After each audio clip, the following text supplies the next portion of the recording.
السلام علیکم ورحمۃ اللہ وبرکاتہ۔ میرے محترم ناظرین، آج ہم مشہد سے تقریباً 50 کلومیٹر کے فاصلے پر شورک ملکی یہ مدرسہ ہے اس میں موجود ہیں۔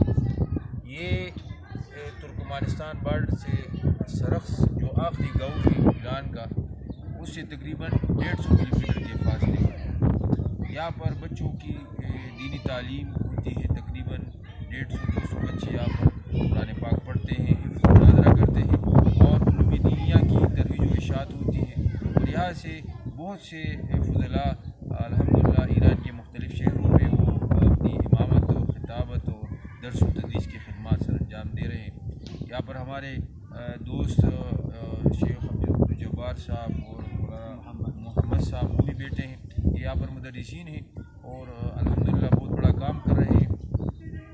یہ تاریخی جگہ بھی ہے کیونکہ ہمارے شیخ حضرت مولانا حسن الحق صاحب رحمۃ اللہ علیہ، ہمارے ڈاکٹر سید شیر علی شاہ مدنی رحمۃ اللہ علیہ، ہمارے شیخ مولانا حسن جان شہید رحمۃ اللہ علیہ اور مولانا فضل الرحمان صاحب دامت برکاتہ اور شیخ سلیم اللہ خان سے اور مفتی تقی عثمانی صاحب دامت برکاتہ، مفتی رفیع عثمانی رحمۃ اللہ علیہ اور عزیز الرحمان ہزاروی صاحب رحمۃ اللہ علیہ اور مولانا عرفان الحق صاحب، سید صاحب حسین صاحب، ہمارے بڑے علماء یہاں پر تشریف لائے۔ تو اس وجہ سے بھی یہ جگہ ہمیں اور بھی زیادہ پسند ہے کہ ہمارے اکابر بھی یہاں تشریف لائے ہیں۔ تو الحمدللہ یہاں سے کافی علوم دینیہ کی ترویج و اشاعت ہوتی ہے۔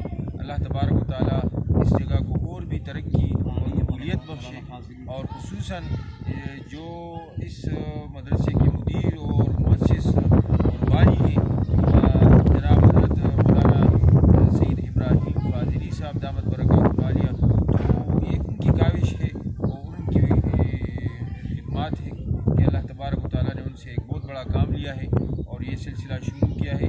تو یہ آپ دیکھ رہے ہیں یہ مدرسہ، یہ اتنا بہت بڑا بلڈنگ، اور الحمدللہ اس میں کتنے بچے تعلیم ہوتی ہے اور ترویج ہوتی ہے۔ یہ سارا تقریباً کئی کنالوں پر مشتمل یہ بڑا رقبہ ہے اس پر یہ، اور اس کے علاوہ بھی ان کے مدارس ہیں، بنات کے ہیں، ان میں طالبات کی تعلیم ہوتی ہے۔ الحمدللہ یہ سلسلہ جاری و ساری ہے۔ اللہ تعالیٰ تبارک و تعالیٰ اس کو قبول بخشے اور ہمیں اور آپ سب کو آپس میں اتفاق و اتحاد کی زندگی بسر کرنے کی توفیق عطا فرمائے۔ وآخر دعوانا الحمدللہ رب العالمین۔